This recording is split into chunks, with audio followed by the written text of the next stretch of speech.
Hi.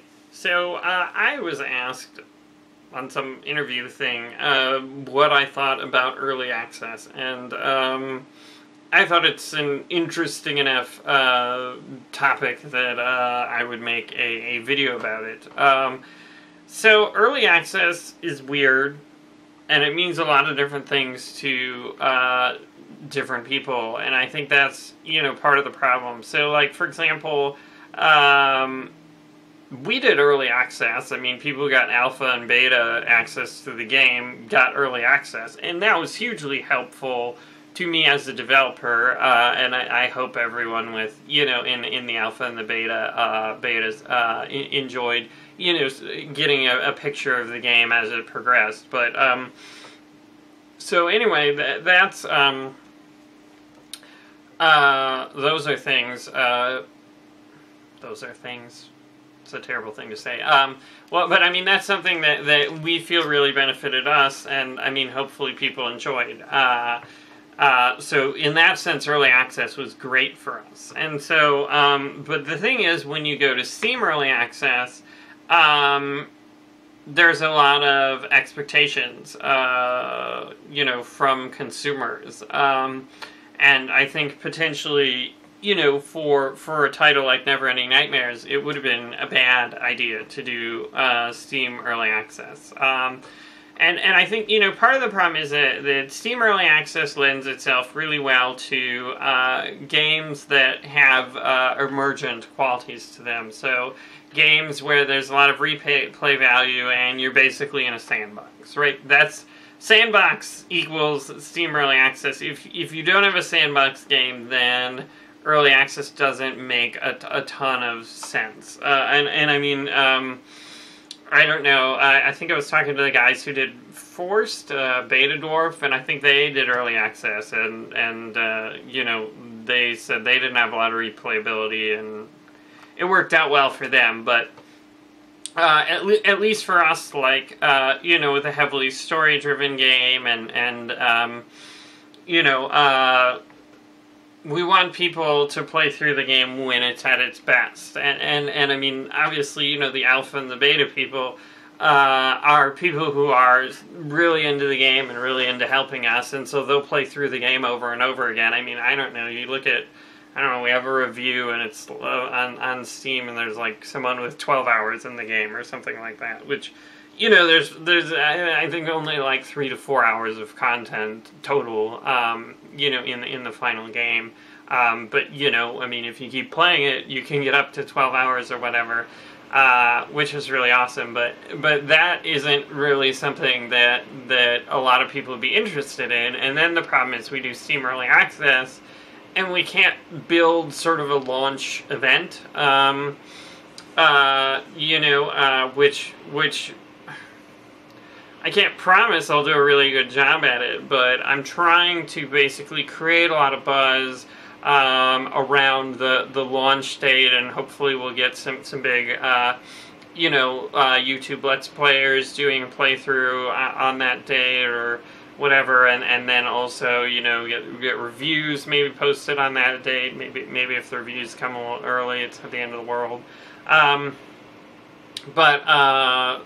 Yeah, so basically build a lot of buzz for launch date, and then, hopefully that will equate to a lot of sales, a lot of interest, a lot of people looking at the Steam page, and then, we can start off at a high point. Whereas if we did Steam Early Access, people would be playing the game, and I'm sure some people would enjoy it, and, some people would say, oh, well, this isn't so great, and then not play the final version. And also, like, if we got Let's Play videos now, it maybe wouldn't show the game as in a favorable light. And I mean, certainly, if you look back at the first build, I think our first alpha build in December of last year was, I think our very first alpha build was basically the Kickstarter demo, but we got it running on Mac and Linux and fixed a few things.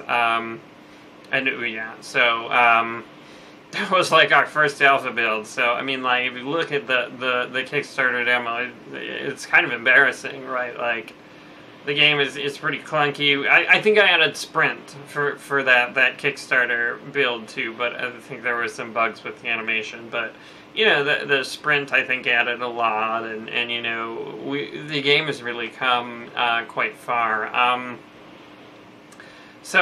Anyway, Neverending Nightmares early access doesn't make sense, but what does make sense, if you're building a sandbox type game and you have the basic, you know, tenets of your sandbox and it's fun to play in, then you can put it on Steam Early Access. And you know, I mean, certainly people are a bit more forgiving on Steam Early Access than on, you know, if you have a regular sandbox game that you're updating. Because, I mean, a lot of games, you know, you create one game and then you just keep working on it as long as it makes sense.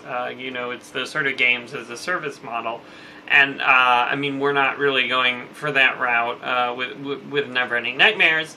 But, you know, for certain games it definitely makes sense. And you know, can be very profitable. I mean, like, you know, I don't know, like Clash of Clans on mobile or whatever. I mean, they'll probably keep adding, you know, things to Clash of Clans as long as, you know, people are sinking a lot of money into it.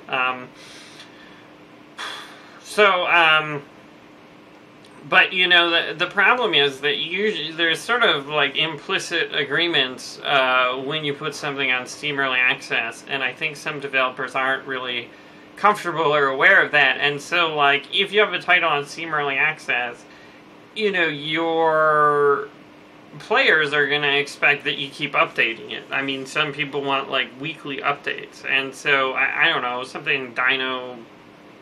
something, it was kickstarted, I can't remember, Stomping Grounds? I don't know. Anyway, but I think they maybe took it off of early access or something because they felt like the developer might not be updating it at all ever. Which, you know, that's the problem, is if you buy an early access game and then it's never finished, then you kind of got screwed. Because basically you've purchased something that's not... you know, that's not great, or, I mean, maybe not what you're expecting, right? Like, because I feel like a lot of people, for early access games, they buy based on what they think the final game will be, which probably isn't the best idea, because you really don't know what the final game will be, or if there will be a final game. So I personally have not bought any early access games. I mean, partially because I'm not really into playing sandbox type games. That's not really my thing. I like, you know, narrative-driven games. You know, things with a beginning, middle, and an end. You know, I don't like to sink a lot of time into any one game. I prefer sort of a breadth of experience.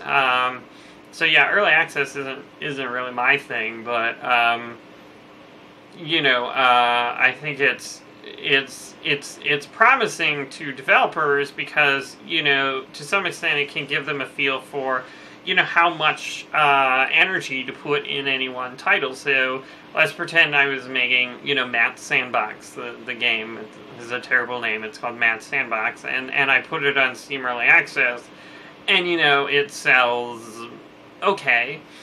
Then, you know, maybe I keep it with a small team, but, you know, maybe it's the next Minecraft, although it's the world's worst name, and, you know, it becomes huge. Then I might ramp up the team and make a better game. And so, you know, getting revenue in for a game that's, you know, still in alpha or beta or whatever can really be helpful. To, you know, have the resources to, you know, make the game to suit, you know, how commercially viable it is. So, I mean, certainly early access has a lot of benefits to developers. And, I mean, certainly just getting money in during development is huge. And, you know, a lot of people, you know, do Kickstarter games. And certainly we had success with our Kickstarter, but I mean, you know, with Kickstarter, you're buying into the promise of something, and in early access, it seems like you're buying into something, you know, a little more than a promise, but there still is a sort of implicit, you know, trust in the developer that they will finish the game, which, you know, I've heard there's at least one early access game where they said, oh, yeah, maybe we won't finish this or something. I can't remember. Houses 2 or something. I don't know. Anyway, so I mean, it's weird, and it's definitely sort of a crazy thing getting money for something not done, but I mean, I don't think it's a bad thing, and I think, you know, when used correctly, it can be really helpful for developers. So, thanks for watching.